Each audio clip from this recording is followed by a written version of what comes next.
नमस्कार दोस्तों, मैं प्रवीण कुमार उज्जवल क्लासेस में एक बार फिर आप सभी का स्वागत करता हूं। तो आई होप कि आप सभी बहुत अच्छे होंगे।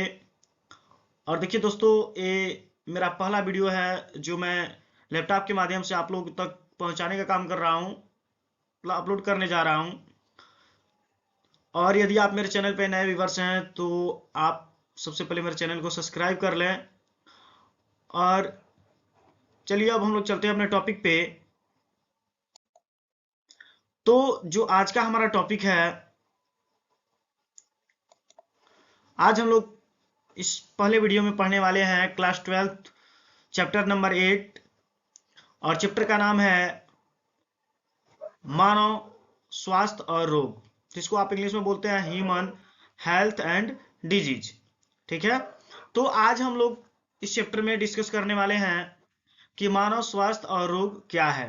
ठीक ना, कि मतलब मानव स्वास्थ्य, मानव कैसे स्वस्थ रह सकता है, क्या क्या एक्टिविटीज करे तो वो स्वस्थ रह सकता है, और क्या क्या कमियां रह जाती है जिसके वजह से मनुष्यों में रोग उत्पन्न हो जाते हैं।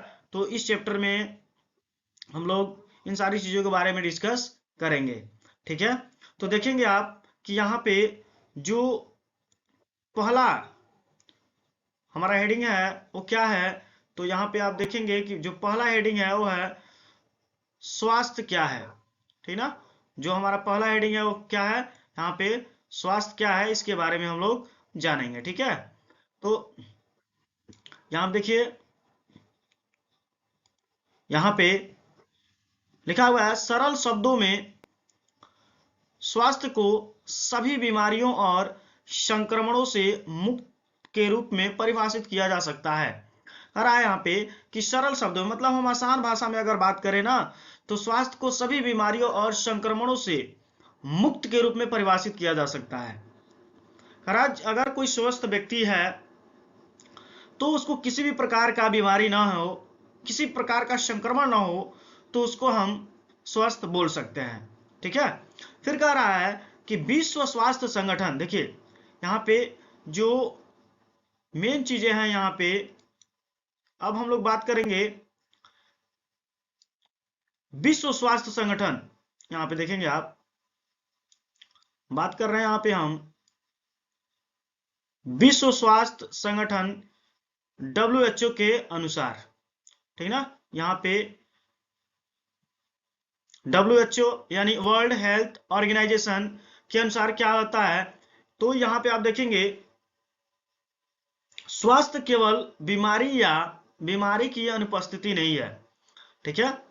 क्या कह रहा है, विश्व स्वास्थ्य संगठन के अनुसार यानी WHO के अनुसार क्या कहा जा रहा है, ये बताया जा रहा है कि स्वास्थ्य केवल बीमारी या बीमारी की अनुपस्थिति नहीं है।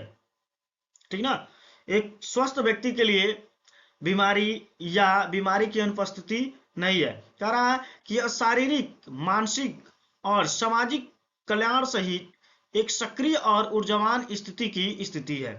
कह रहा है शारीरिक मतलब शरीर से रिलेटेड, मानसिक मतलब मानसिक जो तनाव होता है, और सामाजिक कल्याण और समाज के हित के वजह से, या कह रहा है एक सक्रिय और ऊर्जावान स्थिति की स्थिति है। कह रहा है एक संतुलित आहार और नियमित व्यायाम किसी व्यक्ति के अच्छे स्वास्थ्य को बनाए रखने में महत्वपूर्ण भूमिका निभाते हैं। तो यहाँ पे आप देख रहे हैं, यहाँ पे क्या देख रहे हैं आप, यहाँ पे कहा जा रहा है कि एक संतुलित आहार, एक संतुलित आहार। ठीक ना, संतुलित आहार क्या, कि ऐसा भोजन जिसमें आपको सभी प्रकार के न्यूट्रिएंट्स प्राप्त हो सके। जैसे आपको मैं बात करूं, कार्बोहाइड्रेट्स, विटामिन्स, फैट्स, प्रोटीन वगैरह, जब ये सारी चीजें प्राप्त होती है ना, ऐसे भोजन जिनसे सारी चीजें प्राप्त होती है ना, उनको बोलते हैं हम क्या, संतुलित आहार। ठीक ना, संतुलित आहार में आपके फल होने चाहिए, दूध होना चाहिए, दही होना चाहिए, घी होना चाहिए, मतलब एक शुद्ध और कहें तो ताजा भोजन होना चाहिए। ठीक ना, और कह रहा है कि नियमित व्यायाम और एवरीडे मतलब प्रत्येक दिन क्या होना चाहिए, व्यायाम होना चाहिए, एक्सरसाइज होना चाहिए। किसी व्यक्ति के अच्छे स्वास्थ्य को बनाए रखने में ये दो चीजें काफी महत्वपूर्ण भूमिका निभाती हैं। ठीक है। कह रहा है कई कारक हैं, मतलब इसके कई कारण हो सकते हैं जो स्वास्थ्य को प्रभावित करते हैं। तो यहाँ पे आप देख सकते हैं कि इसके कई कारण हो सकते हैं, ठीक ना। जैसे हम बात करेंगे यहाँ पे, तो यहाँ पे देखेंगे पहला, ठीक ना, पहला क्या है, पहला यहाँ पे देखेंगे तो पहला है खराब संतुलित आहार। जो हम भोजन कर रहे हैं अगर वह खराब हो और संतुलित आहार ना हो, उसमें पौष्टिक चीजें ना मिले, तो वह भोजन भी हमारे बॉडी को क्या कर सकता है, इफेक्ट कर सकता है, बीमार कर सकता है। फिर हम यहाँ पे बात करेंगे दूसरा, दूसरा है आनुवंशिक विकार। आनुवंशिक विकार देखिए यहाँ पे जो जेनेटिकली जो बीमारियां होती हैं उसके बारे में, ये भी क्या करता है, हमारे बॉडी को काफी प्रभावित करता है। फिर कह रहा है कि तनाव और चिंता, ठीक ना। जो तीसरा है यहाँ पे आप देख रहे हैं कि तनाव और चिंता। तो जो तीसरा है ना तनाव, देखिए किसी बात को लेकर के कोई व्यक्ति काफी मतलब चिंतित रहता है और तनाव की स्थिति में आ जाती है। जैसे मान लीजिए कि कोई व्यक्ति है और ज्यादा पैसा किसी से लिया हो, तो उस दौरान वो व्यक्ति काफी तनाव में आ जाता है, ठीक ना, परेशान हो जाता है और उसी चीज को बार बार सोचने लगता है, जिसकी वजह से उसकी स्वास्थ्य क्या हो जाती है, दिन प्रतिदिन गिरने लगती है। तो ये भी एक तरह से क्या है, हमारे लिए काफी इफेक्टिवल है, ये हमारे बॉडी को बीमार करने के लिए, ठीक है। फिर देखिए यहाँ पे चौथा है रोग जनकों से संक्रमण। रोग जनकों से संक्रमण, देखिए जब यहाँ पे रोग जनक किसको बोलते हैं, देखिए जो बीमारियों को क्या करते हैं, फैलाने का काम करते हैं, ठीक ना। तो कह रहा है रोग जनकों से संक्रमण, ये क्या करते हैं, ये जो रोग जनक होते हैं, संक्रमण मतलब बीमारियों को फैलाते हैं और इनसे भी क्या होती है, हमें अनेकों प्रकार की दिक्कतें होती हैं, दिक्कतों का सामना करना पड़ता है। जैसे हम बात करें कि मॉस्किटो हो गया, ठीक ना, मच्छर हो गया या मक्खी हो गया, ठीक ना। तो ये सब क्या होते हैं, ये जा करके गंदे स्थानों पर बैठते हैं, वहां से आकर के हमें अनेकों प्रकार की बीमारियों को क्या करते हैं, ये हमारे अंदर उत्पन्न करते हैं, ठीक है। जैसे फिर यहाँ पे हम बात करें जो 5th नंबर का है, तो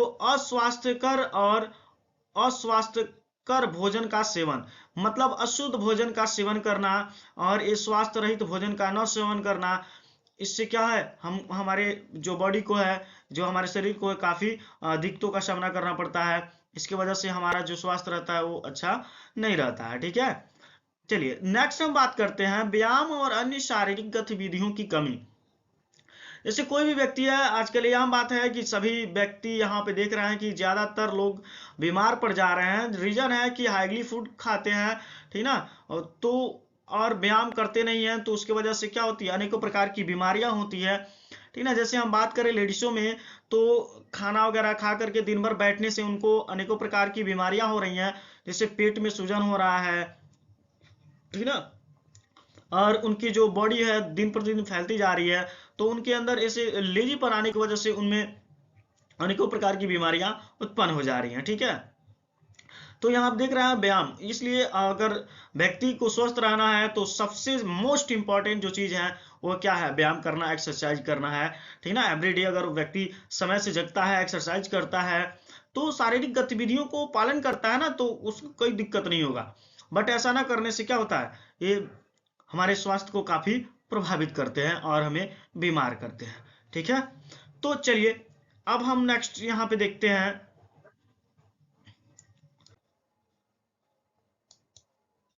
तो यहाँ पे देखेंगे दोस्तों, तो यहाँ पे क्या लिखा है कि एक अच्छा स्वास्थ्य बनाए रखने के लिए एक व्यक्ति को स्वस्थ और संतुलित आहार शामिल करना चाहिए। हालांकि एक व्यक्ति को अच्छा स्वास्थ्य बनाए रखने के लिए एक व्यक्ति को स्वस्थ रहने के लिए उसको क्या करना चाहिए, चीजें बताया जा रहा है। तो कह रहा है कि एक अच्छा स्वास्थ्य बनाए रखने के लिए एक व्यक्ति को स्वस्थ और संतुलित आहार शामिल करना चाहिए। मतलब कोई भी व्यक्ति है, अगर वो अपने आप को स्वस्थ रखना चाहता है, उसको बीमारी ना हो, तो उसके लिए उसको क्या करना चाहिए, स्वस्थ और संतुलित भोजन करना चाहिए। और यहाँ तक कि उसको नियमित व्यायाम, मतलब रोजाना डे बाय डे उसको एवरीडे क्या करना चाहिए, व्यायाम करना चाहिए, यानी एक्सरसाइज करना चाहिए। और अन्य शारीरिक गतिविधियों के साथ व्यक्तिगत स्वच्छता भी बनाए रखना चाहिए। सबसे ज्यादा यहाँ पे जो मोस्ट इंपॉर्टेंट जो बात कही जा रही है ना दोस्तों, तो क्या है व्यक्तिगत स्वच्छता ध्यान रखना चाहिए। सबसे ज्यादा जरूरी है ये व्यक्तिगत स्वच्छता पे ध्यान रखना, क्योंकि जब तक व्यक्ति खुद अपने आप को स्वच्छ नहीं रखेगा तब तक कोई भी चांस नहीं रहेगा कि व्यक्ति स्वच्छ रहे, स्वस्थ रहे, ठीक ना। इसके लिए स्वस्थ रहने के लिए सबसे ज्यादा जरूरी है कि व्यक्तिगत सफाई होनी चाहिए, स्वच्छता होनी। व्यक्तिगत का मतलब ना कि खुद खुद अपने जो बॉडी को आप स्नान कर रहे हैं अच्छे से आपको नहाना चाहिए, तौलियों का अच्छे से यूज करना चाहिए और अपने बॉडी को क्या पूरा नीट एंड क्लीन रखना चाहिए, जिससे कि आप स्वस्थ रह सकते हैं, ठीक है। फिर हम आगे बात करते हैं यहाँ पे। अब देखेंगे यहाँ पे हर किसी को विभिन्न प्रकार की बीमारियों और उनके प्रभावों के बारे में पता होने चाहिए। कह रहा है कि हर किसी को, मतलब जितने भी समाज में लोग हैं उन सबको बीमारियों के बारे में, उनके प्रभावों के बारे में सभी व्यक्ति को उसके बारे में पता होनी चाहिए, ठीक ना। तो चलिए अब हमारा यहाँ पे जो नेक्स्ट हेडिंग होगा वो होगा रोग क्या है, ठीक ना, व्हाट इज डिजीज। चलिए तो यहाँ पे हम देखेंगे कि रोग क्या है। तो आइए यहाँ पे हम देख रहे हैं, यहाँ पे देखते हैं कि आखिर ये रोग क्या है, ठीक ना। चलिए तो यहाँ पे हम चर्चा करेंगे रोग के बारे में। आइए, कह रहा है कि एक बीमारी एक स्वस्थ जीवित जीव को प्रभावित करने वाली एक असामान्य स्थिति है, ठीक ना। एक बीमारी, कोई भी बीमारी हो, किसी व्यक्ति को अगर हो जा रही है तो उसको बिल्कुल एकदम लाचार बना देता है, ठीक ना, असामान्य स्थिति में ला देता है। जो व्यक्ति पहले अच्छा खासा दौड़ता था, खेलता था, कूदता था, वह व्यक्ति पूरे इतना लाचार कर देता है कि वो व्यक्ति बिल्कुल बेड पे आ जाता है, ठीक ना। या आप किसी भी बच्चे को देखते हैं, छोटा सा बच्चा है, ठीक ना, वो कितना अच्छे से खेलता कूदता रहता है, जैसे उसको फीवर हो जाता है वो बच्चा अब बेड पकड़ लेता है, ठीक ना। तो किसी भी व्यक्ति को क्या कर देता है, असामान्य स्थिति में ला करके छोड़ देता है। फिर कह रहा है कि यह मोटे तौर पर संक्रामक और गैर संक्रामक में विभाजित है। तो यहाँ पे आप देख सकते हैं कि कहा जा रहा है कि ये जो रोग है ना, यह दो प्रकार से बांटा जा सकता है। एक तो है संक्रामक यहाँ पे, और दूसरा है गैर संक्रामक। देख सकते हैं यहाँ पे दोनों एक ही साथ हैं, संक्रामक और गैर संक्रामक, ठीक ना। तो ये दोनों में विभाजित है। चलिए तो यहाँ पे हम चर्चा करेंगे संक्रामक के बारे में। ये संक्रामक रोग क्या है पहले इसको हम जानेंगे, ठीक ना। कम्युनिकेबल डिजीज इसको बोला जाता है, ठीक ना। तो यहाँ पे देखिए संक्रामक रोग को मैं बताऊं आपसे कि ऐसे रोग जो एक व्यक्ति के शरीर से, एक मतलब बीमार व्यक्ति के शरीर से एक स्वस्थ व्यक्ति के शरीर में चला जाता है, फैल जाता है, तो ऐसे रोग को बोला जाता है संक्रामक रोग, ठीक ना। तो यहाँ पे देख रहे हैं, चलिए यहाँ पे देखते हैं, यहाँ पे क्या लिखा हुआ है कि ये रोग जनक किसको बोलते हैं, जो रोग को फैलाते हैं, रोग को देते हैं, मुफ्त में देते हैं, ठीक ना, वैसे को हम बोलते हैं रोग जनक, पैथोजेंस उसको बोलते हैं, ठीक ना।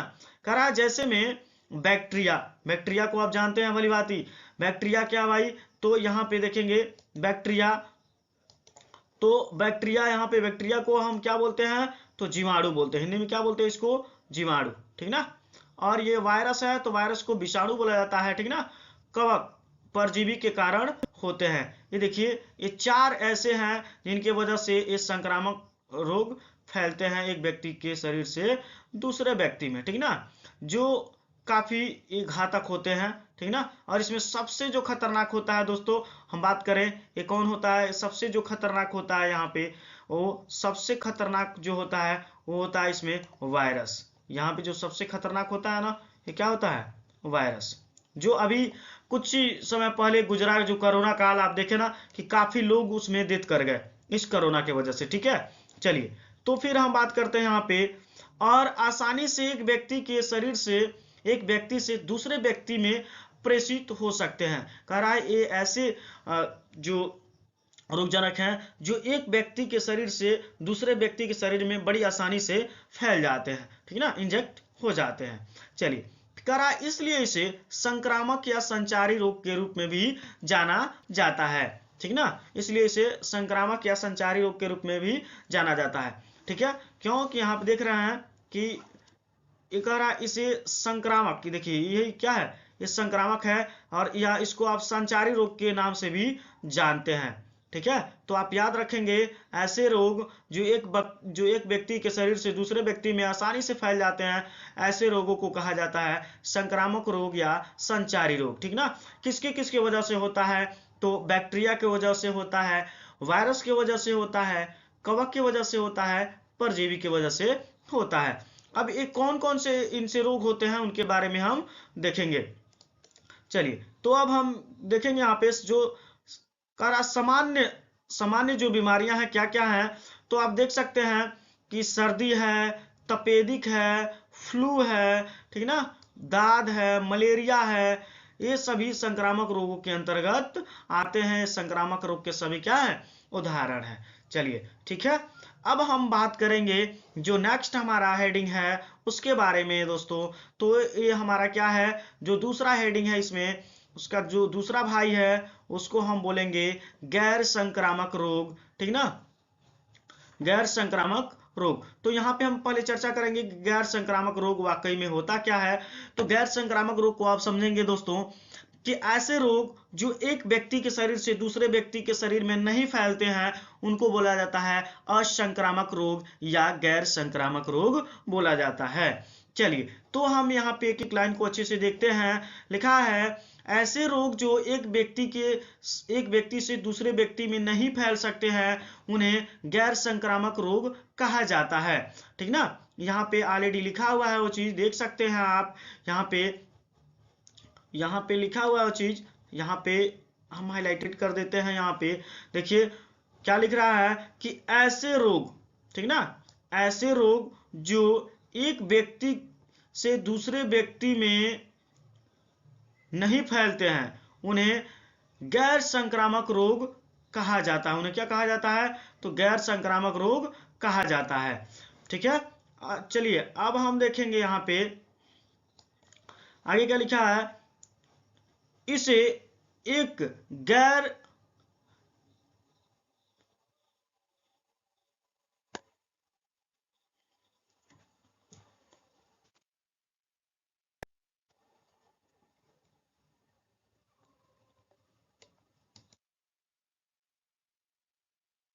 ठीक ना, देखिए इसे एक गैर संचारी रोग के रूप में भी जाना जाता है। ठीक ना, इसे मतलब असंचरण रोग के रूप में भी जाना जाता है।